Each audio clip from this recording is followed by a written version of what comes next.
Hello बच्चों, good morning. आप कैसे हैं? आशा है कि आप लोग बिल्कुल अच्छे होंगे।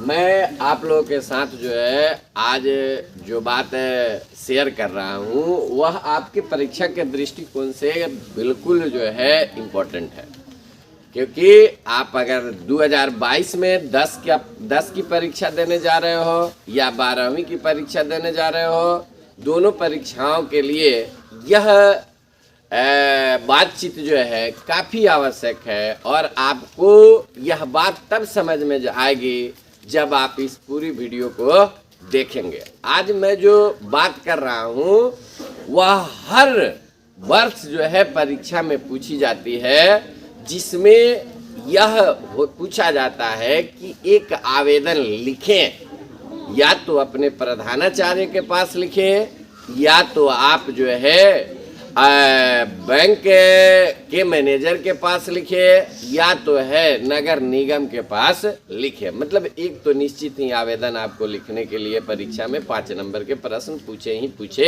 जाते हैं। तो आज हम लोग उन्हीं प्रश्नों पर प्रकाश डाल रहे हैं कि अगर यह आवेदन लिखने के लिए आपके परीक्षा में आ जाए तो आप क्या करेंगे।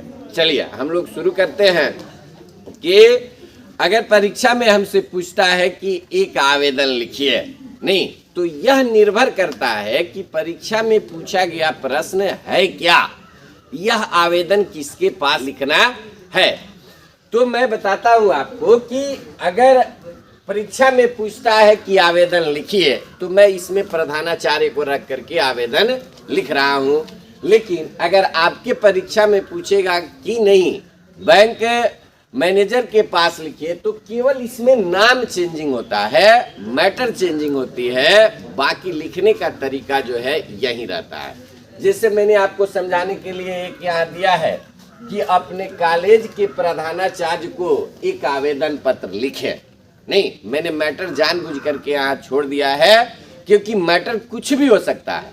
2 दिन की छुट्टी हो सकती है, कोरोना महामारी के ऊपर विद्यालय बंद है और आपकी पढ़ाई नहीं है, उससे संबंधित हो सकता है, या यह भी हो सकता है कि छात्रवृत्ति प्राप्ति हेतु लिखना हो, या ये भी हो सकता है कि आप गरीब हैं और फी माफ करने के लिए भी आपको आवेदन लिखना हो।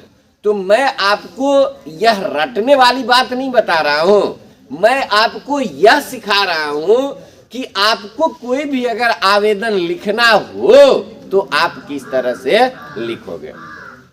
सबसे पहले अगर मान लीजिए प्रधानाचार्य के पास ही लिखना है तो हम लिखेंगे सेवा में, और कोई भी आवेदन लिखिए तो सेवा में तो निश्चित लिखना आपको होगा ही होगा।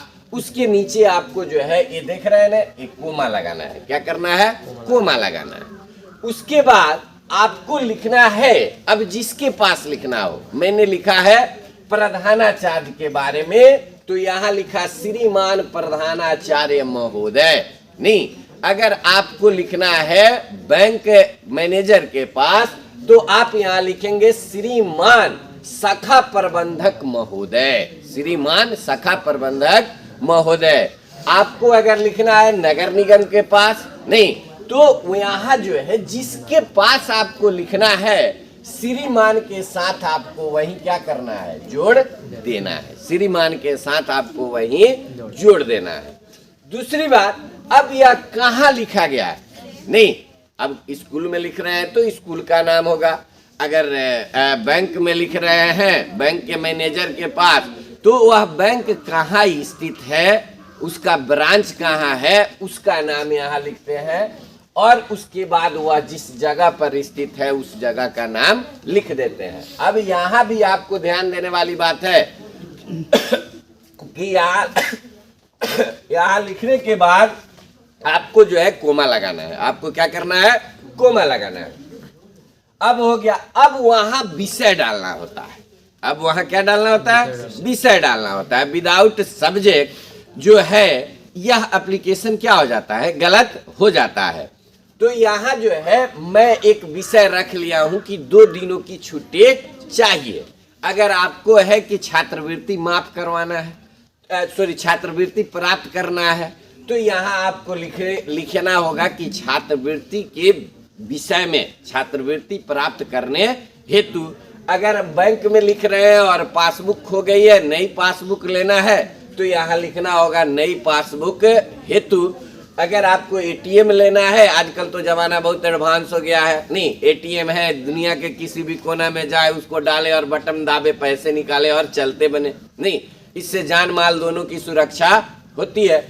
उसके बाद जो है यहाँ वह मैटर डालना है जो लिखना है। उसके बाद जो है यहाँ लिखना है महाशय, नहीं, सविनय निवेदन यह है कि मैं आपके कॉलेज के 12वीं का छात्र हूँ, मैं आपके कॉलेज के क्या हूँ, 12वीं का छात्र हूँ, और मेरा नाम जो है कॉलेज के उपस्थित पुस्तिका में 102 पर अंकित है, 102 पर अंकित है। अर्थात 102 जो है कुछ भी हो सकता है, नहीं, 102 जो है वह कुछ भी हो सकता है। ये आपका जो रोल नंबर होगा, रोल क्रमांक संख्या होगा, विद्यालय के रजिस्टर में उपस्थित प्रेजेंटेशन मतलब रजिस्टर जो होता है जिसमें अटेंडेंस बनता है, उसमें जो होगा उसको आपको क्या करना है, लिखना है। अब देखिए, अब यहाँ मैंने लिखा है कि मेरे भाई का विवाह 2 दिन बाद होना तय है। नहीं, यह कोई जरूरी नहीं है कि सबके साथ यह प्रक्रिया हो कि उसके भाई की ही शादी 2 दिन बाद हो। तो यहाँ जो है मैटर जैसे आपके मन में आता है, किस उद्देश्य से आप छुट्टी लेना चाहते हो, किस कारण से आपने एप्लीकेशन डाला है प्रधानाचार्य महोदय के पास, प्रिंसिपल के पास, उस उद्देश्य को लिखना है। मेरे मन में जो आया मैंने लिख दिया, आपके मन में जो आया, जिस उद्देश्य से आपने छुट्टी लेने की इच्छा जाहिर की है, वही बात यह लिखना है। मैं रटने वाली बात आपको नहीं बताता हूँ, मैं रटने वाली बात आपको नहीं बताता हूँ, और न मैं आपको यह शिक्षा देता हूँ कि आप इसमें उलूल जुलूल बात लिखे। जो मैटर है, जो जिस उद्देश्य से आप छुट्टी लेना चाहते हैं, उस उद्देश्य को यहाँ लिखना है, उस उद्देश्य को यहाँ लिखना है। जैसे मान लीजिए न अंकित को छुट्टी चाहिए और इसकी तबीयत खराब हो गई है, तो यहाँ यह थोड़े लिखेगा कि मेरे भाई का विवाह 2 दिनों बाद है। तबीयत खराब और विवाह का कोई संबंध है नहीं है, तो ये तबीयत खराब के लिए छुट्टी ले रहा है। मान लीजिए यह तो भोलू है और इसको एग्जाम देना है, कंपटीशन के एग्जाम में बैठना है और कॉलेज की पढ़ाई जारी है, इसको छुट्टी लेना है, तो वह यह थोड़े लिखेगा कि मेरे भाई का विवाह है इसलिए 2 दिनों की छुट्टी चाहिए, मेरी तबीयत खराब है इसलिए मुझे 2 दिनों की छुट्टी चाहिए। मतलब मेरे कहने का सेंस यह हुआ कि जिस उद्देश्य से आप छुट्टी लेना चाहते हैं, उस उद्देश्य को इसमें मेंशन करना है। इसमें क्या करना है, मेंशन करना है। ठीक है, इतनी बात लिख दिए, और कारण बताना है कि किस वजह से मैं विद्यालय नहीं आ सका, मैं कॉलेज में नहीं आ सका। उसके बाद जो है 2 दिनों तक अनुपस्थित जो मैटर है उसको लिखना है। इसके बाद सभी एप्लीकेशन का जो एंडिंग होता है उसमें पैराग्राफ आपको चेंज करना है, और चेंज करके लिखना है कि अतः श्रीमान से नम्र निवेदन यह है, ये सारे में आएगा। प्रधानाचार्य के पास लिखो, उसमें भी आएगा, बैंक मैनेजर के पास लिखो, उसमें भी आएगा, थाना प्रभारी महोदय के पास लिखो, उसमें भी आएगा, नगर निगम के पास लिखो, उसके भी आएगा, अखबार के संपादक के पास लिखो, उसमें भी आएगा। कोई भी एप्लीकेशन लिखो, उसमें इसको अपना लिखना ही होगा कि मुझे 2 दिनों की छुट्टी देने की कृपा प्रदान की जाए, और इसके लिए मैं श्रीमान से सदा आभारी रहूंगा। तो इसके लिखने के बाद जो है आपको ऐसे बनाना है। ठीक है, बनाने के बाद आपका आज्ञाकारी छात्र, अब यहाँ समझने वाली बात है कि यह आज्ञाकारी छात्र जो है यह केवल उन बच्चों के लिए चलता है जो आज्ञा, गुरु की आज्ञा का पालन करते हैं, और नहीं जो नहीं करते हैं तो उनके लिए तो ये है भी नहीं, है कि नहीं, लेकिन उनको भी पास करना आवश्यक होता है कि नहीं। तो यहाँ यह आज्ञाकारी केवल जो है शिक्षकों के पास अगर पत्र लिखा जाता है वही लिखा जाता है। नहीं, शिक्षक को अगर आवेदन लिखा गया है तो हेडमास्टर या टीचर के पास लिखेंगे, वही आज्ञाकारी छात्र लिखेंगे। नहीं, बाकी में तो हम यहाँ लिखते हैं आपका विश्वास भाजन, आपका विश्वास भजन, भाजन नहीं भजन, आपका विश्वास भजन, और तब छात्र का नाम नहीं होगा, आप अपना नाम लिखिएगा, जो लिखना है सो लिखिएगा।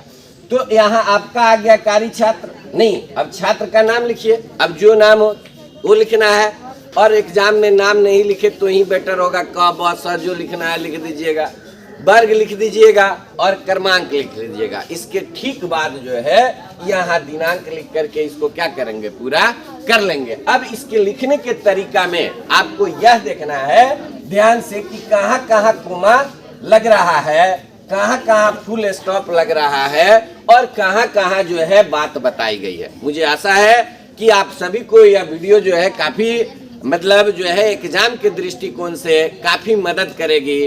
कृपया इस वीडियो को पूरा देखिए और जो बात आपको इसमें दिक्कत है, नहीं समझ में नहीं आ रही है, उसको पूछें, कमेंट करके उसको क्या करें, पूछें। और दूसरी बात मैं बताना चाहूंगा कि हिंदी हमारी मातृभाषा है और मातृभाषा में अशुद्धियां जो है अच्छी बात नहीं होती है, इसलिए हिंदी जो है तभी सुंदर होगी जब आप कम से कम अशुद्धियां करेंगे। ठीक है। अब होता क्या है कि बच्चे तो पूरे साल भर जो है इधर उधर की बातों में फंसे रहते हैं, जब एग्जाम आता है तो उनको जो है एग्जाम के मतलब टेंशन बढ़ जाती है। तो ये वैसे बच्चों के लिए हम लोग यह काम कर रहे हैं जो कम समय में पढ़ के अच्छे नंबर को प्राप्त करें। इसके साथ हम आएंगे आपके अगले वीडियो में, आपको बताएंगे कि निबंध कैसे लिखा जाता है और या पत्र किसी के पास कैसे लिखा जाता है। थैंक यू, धन्यवाद।